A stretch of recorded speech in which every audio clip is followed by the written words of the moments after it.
Bueno, otra vez estamos al aire. Otra vez, bloque 2. Bloque 2 de Tribuna TV, primera vez que hacemos un segundo bloque.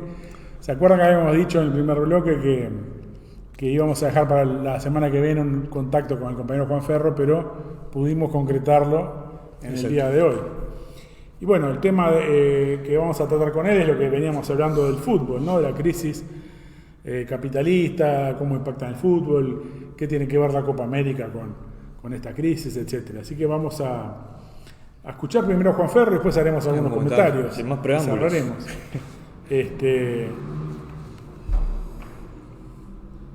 Vamos allá. Hola, buenas tardes compañeros, un saludo grande a todos los compañeros del PT, que aprovecho para felicitarlos por la iniciativa de este programa de radio que creo que va a darles sus frutos. Me han preguntado sobre el problema de la Copa América. Ustedes saben que en los tiempos que nos da un respiro entre la actividad política y sindical, siempre hemos tratado de tomar posición sobre las cuestiones deportivas que son de interés para miles de trabajadores. En esta oportunidad, vamos a tratar de desarrollar una idea que seguramente después saldrá plasmada en algún artículo sobre el tema de la Copa América.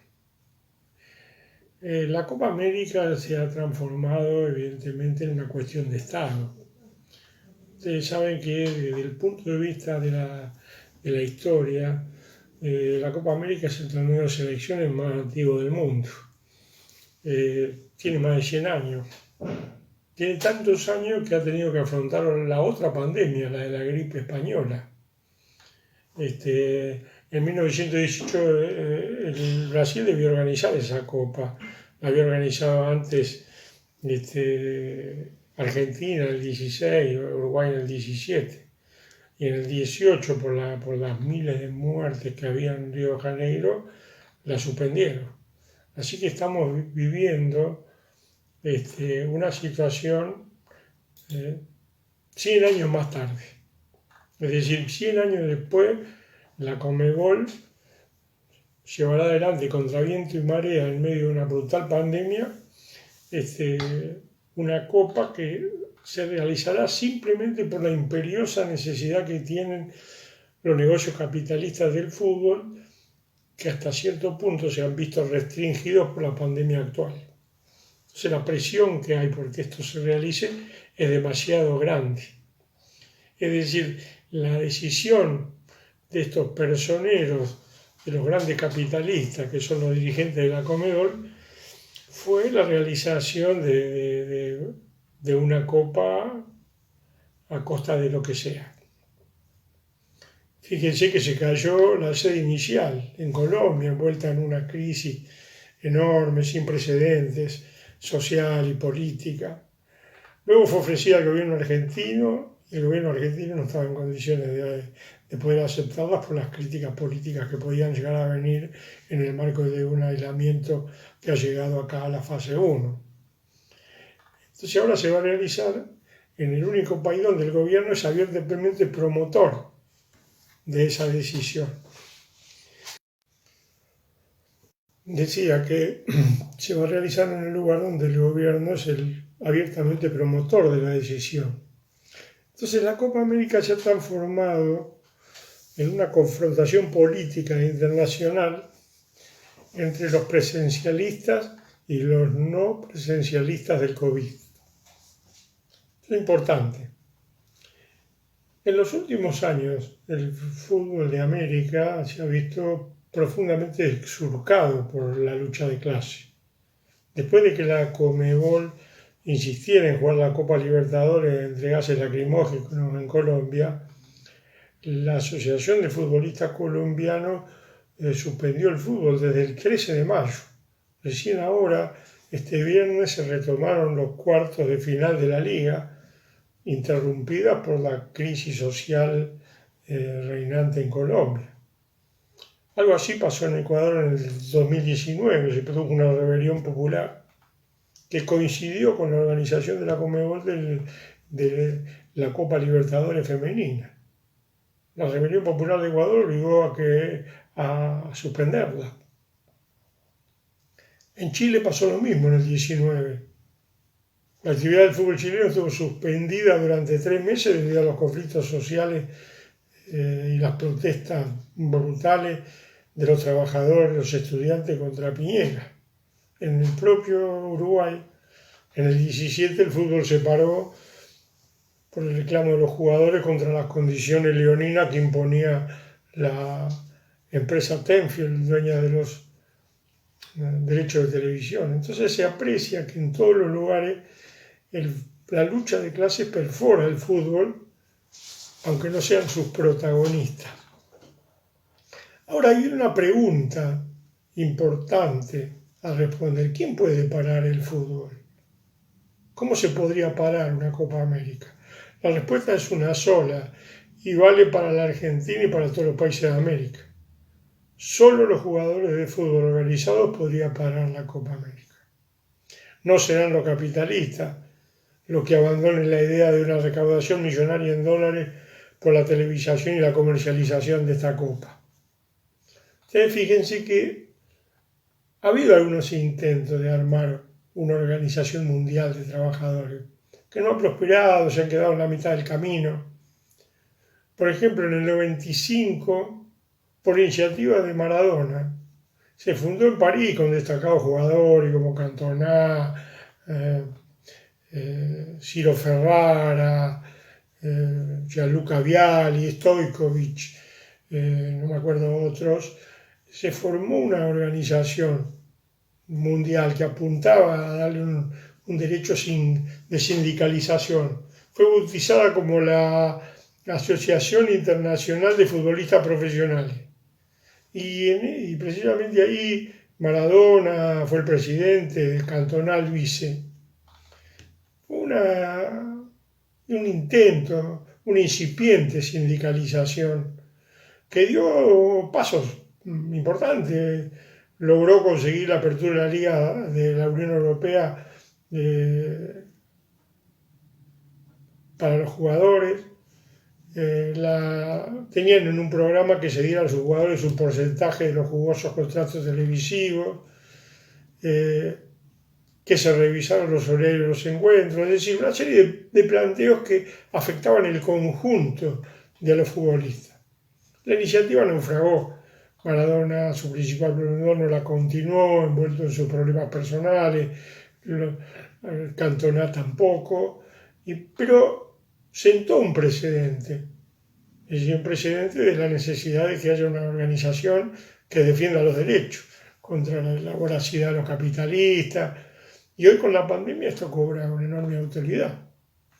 Hoy hay los jugadores profesionales del fútbol se han juntado en 42 países, son parte están en los 5 continentes, están agrupados, digamos, formalmente en una internacional de asociaciones de futbolistas que se llama FITPRO, que es una entidad, digamos, que en el decir del pueblo está pintada, no ha jugado ningún papel en las reivindicaciones de los jugadores ni en ninguno de los conflictos planteados en el fútbol. Es precisamente esta ausencia de una organización sindical mundial de futbolistas la que llevó al fracaso, y a una débil resistencia de jugadores de trayectoria internacional de Brasil, Uruguay y Argentina para poder parar el fútbol. En Brasil, Bolsonaro hizo la Copa de América, hizo que se transformara en un problema de Estado. Atacó a los miembros del seleccionado brasileño que se oponía a su socialización. Casemiro, uno de los jugadores más representativos de la selección, pasó a ser considerado una amenaza comunista, una antipatria.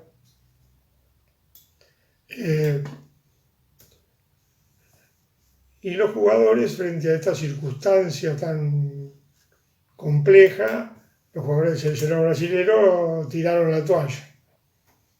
Sacaron una nota pública que era una especie de rendición ante Bolsonaro, porque el comunicado, si mal no recuerdo, decía que somos trabajadores profesionales de fútbol, tenemos una misión que cumplir con la histórica camiseta verde y amarilla, pentacampeona del mundo, estamos en contra de la organización de la Copa América, pero nunca le diremos que no a la selección brasileña. Es decir, sacaron un comunicado donde las palabras pandemia, COVID, vida, no se pronunciaron en un país que ya tiene 500.000 muertos. La selección argentina participará en esta Copa, al igual que la uruguaya, sin un pronunciamiento de su selección. Messi no ha salido de sus tímidas reservas con su conocido estilo medio indiferente. Futbolistas agremiados ni se ha pronunciado. Su papel como sindicato en la pandemia es lamentable. Ha permitido cuestiones bochornosas para un sindicato, como es el hecho de que haya paladines de la presencialidad en el fútbol. Este fue el caso de Enzo Pérez, que ustedes recordarán, de River en la Copa Libertadores, donde como sindicato le permitieron jugar de arquero ante la enorme cantidad de compañeros que tenían afectados del COVID. El equipo estaba diezmado.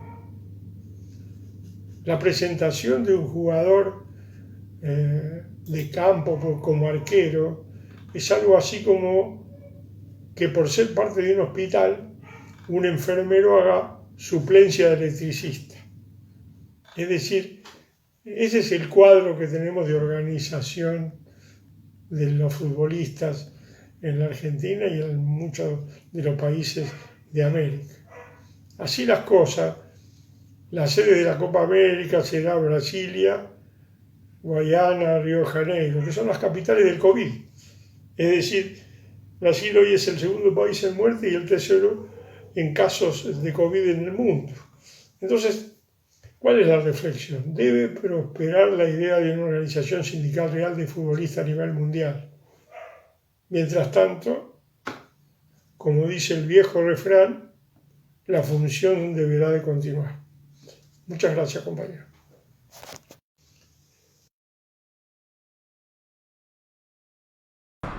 Ahí, bueno, Juan Ferro, compañero dirigente del Partido Obrero de Tendencia, ya le hicimos la presentación en el otro video, pero lo volvemos a recordar para los que se enganchen en esta, y que tiene, en general hace un seguimiento de todas las cuestiones vinculadas al fútbol, ¿verdad? Sí, tiene una página que se llama Solo para hinchas, ¿no? Solo para hinchas. O sea, lo pone en Facebook en general, lo hacía así en Prensa Obrera anteriormente, ahora alguno en Política Obrera. Y bueno, es un compañero que le interesa el fútbol, obviamente, en su historia. Compañero uruguayo que hace muchos años vive en Argentina, ¿verdad? Exacto. Y evidentemente la intervención que él tuvo abordó esta situación puntual en el marco también de lo que es la crisis del fútbol, pero en particular la utilización de los futbolistas, ¿no? Como son los gladiadores modernos, en el negocio multimillonario y mafioso del fútbol, ¿no? Es decir, y la necesidad de una organización hay que decir sindical de los futbolistas. Claro, hay que decir que una de las razones que se invocaban para la imposibilidad de la suspensión de la Copa, sea en Colombia, en Argentina o en Brasil, era que había derechos de televisión que ya estaban pagos, digamos. O sea, ese es la realidad. Se pone como a flor de piel el problema de que, bueno, negocio, ¿no? Es decir, exactamente. En lugar de fútbol a toda costa, jugábamos un poco con las palabras acá, ganancias a toda costa, ¿no? Ganancias a toda costa. Yo creo que lo que planteaba Juan Ferro es muy interesante también colocarlo en relación a otros elementos, ¿no? Es decir, es evidente que la pandemia, la ausencia de espectadores en los estadios, en las canchas, y eso no solo impacta en los ingresos de los clubes, en el punto de vista económico, sino también, bueno, obviamente todo lo que es la venta de camisetas, merchandising, todo eso se ve afectado, ¿no? Es decir, que ha habido en este sentido una crisis en los ingresos incluso de los grandes clubes, los más poderosos en el mundo. Tenemos ahora en pantalla un ejemplo que fue el intento de la Superliga, sí, ¿no? Que viene desde antes de la pandemia, sí. Tiene como 5 años el intento de establecer una Superliga Europea, que dejaba fuera a los clubes más chicos europeos y concentraba en 15 o 20, para generar cientos de millones de dólares, o de euros, mejor dicho, para estos clubes, por fuera de lo que son los ingresos que ya vienen por la Champions League y por otro tipo de competencias. Y lo otro que hace poco me pareció interesante, escuché o leí, es el hecho de que alguien que relacionaba la Copa América y la urgencia de hacerla por parte de los actuales dirigentes de la Conmebol, en un fútbol latinoamericano, que todos sabemos que los dirigentes de la Conmebol anteriores fueron todos en cana, ¿no? O algunos están refugiados y tienen riesgo de que si sale uno de Brasil lo pueda agarrar el FBI. Es decir, porque está todo el escándalo de la FIFA, el escándalo de la Conmebol, en la cual, de Qatar, ¿no? Es decir, bueno, estuvo en discusión. Flota arriba de un río, ¿no? Un lago de petróleo. Sí, tal cual. Ustedes saben que la FIFA es una empresa, no es una asociación de fútbol. Exacto. Y del mismo modo que gran parte de los clubes que vemos ahora en pantalla, ¿no? Son empresas también, en el fútbol inglés, en el fútbol francés, en todos los países hay cada vez más una inversión capitalista abierta, ya no solo a través de dirigentes que son electos y que son una mafia, sino a través de empresarios, sociedades anónimas que dominan estos combinados, estos equipos. Por lo tanto, hay una vinculación muy fuerte entre la cuestión del fútbol y la crisis capitalista, y en este sentido ha quedado de relieve también que lo deportivo está subordinado al negocio, que los deportistas están subordinados al negocio, como lo han estado en los horarios en que se juega, muchas veces en horarios donde hay un calor sofocante, condiciones climáticas realmente espantosas que no tienen nada que ver con lo deportivo, obviamente no son en interés de los futbolistas, y terminan siendo en función de la hora de televisación y de poder meter varios partidos en la jornada, etcétera. Y en este sentido está condicionado a los negocios televisivos y a los negocios y a los patrocinadores, también a los intereses de las tarjetas Visa, la tarjeta Mastercard, es decir, de los bancos, que son los que intervienen en todo este negocio a nivel mundial, ¿no? Totalmente. Bueno, algo que decía Juan, que me parece importante, es que bueno, finalmente el equipo brasileño tiró la toalla, pero a mí en particular me sorprendió mucho el tema del pronunciamiento de figuras que realmente ya tuvieron muchas COVID, pero que realmente no ganan nada haciendo un pronunciamiento, ¿no? Si uno está acostumbrado a que en general las superestrellas que vienen a jugar del fútbol europeo y demás tengan una actitud más bien prescindente, ¿no? Respecto a los problemas. Y a mí me sorprendió gratamente, ¿no? Saber que Neymar, un tipo que hasta futbolísticamente no me cae bien, ¿no? No solamente por los goles que nos ha hecho, sino por algunas actitudes en la cancha, pero se comunicara con Messi, con Suárez, es decir, más allá de que evidentemente todo indicaba que esto iba a naufragar, porque la presión, que como de todo esto que mencionaba Rafa, es alucinante sobre jugadores que no necesariamente tienen desarrollado toda esta conciencia, ¿no? Sin como duda, en el pasado, seguramente. Es evidente que si los jugadores no han logrado todavía constituir esa organización de futbolistas, la Mutual de Futbolistas de Uruguay también brilló por su ausencia, ¿no? La Mutual de Futboleros Profesionales, como se llama aquí, como futbolistas asociados en Argentina, no emitieron opinión. Es decir, que fueron las propias figuras los que tuvieron una mayor intervención en este tema, planteando críticas muy parciales, es evidente, ¿no?